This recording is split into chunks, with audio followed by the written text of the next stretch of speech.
Khyber Pass, why the Wimpy stay away from the mountain pass between Afghanistan and Pakistan. Caution, some images contain graphic content.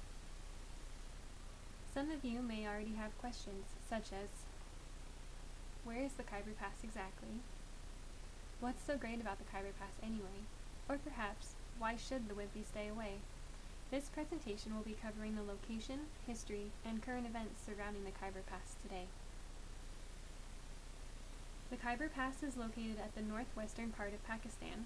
It is a 33-mile-long pass that connects the capital city of Kabul in Afghanistan to Peshawar in Pakistan. The narrowest point in the 33-mile-long pass is only 3 meters wide. It runs through the Hindu Kush mountain range and is so steep that the mountain can only be climbed in few places along the pass.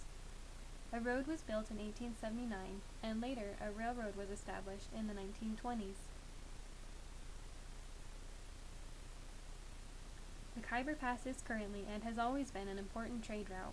It lies on the ancient Silk Road, which was used to transport goods between such countries as ancient China, ancient India, ancient Tibet, the Persian Empire, and many Mediterranean countries for nearly 3,000 years. Tartars, Greeks, Mongols, Persians, Aryan, Mughals, Sassanids, Scythians, Duranis, and Huns are only a few of the many armies who have used the Khyber Pass to transport their forces. It was these events that brought Islam to India. There are many infamous conquerors who forced their way through the Khyber Pass as well.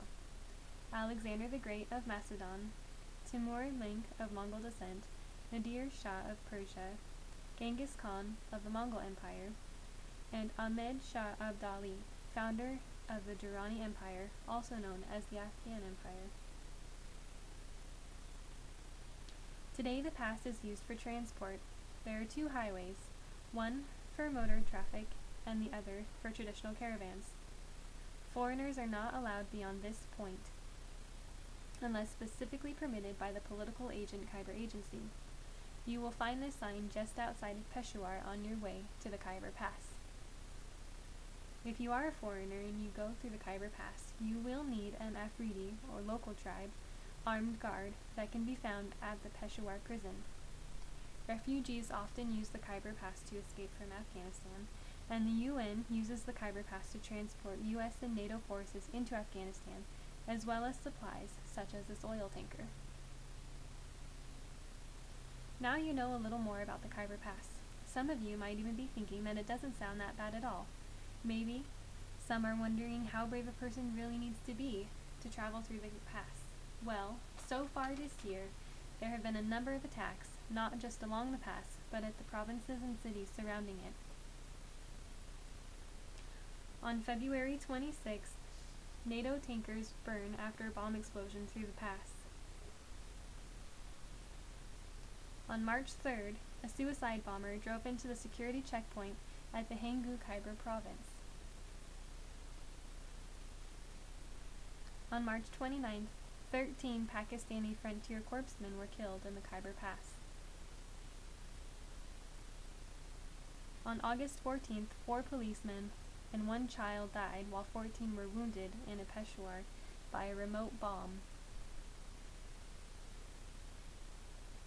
On August 19th, which is considered one of the holiest days of Ramadan, there was a suicide bomber who struck at a mosque in the Khyber area, killing 50 and injuring 85. And just this month, on September 13th, the Khyber Grammar School van was attacked, killing 4 boys and the driver. 12 other students were injured.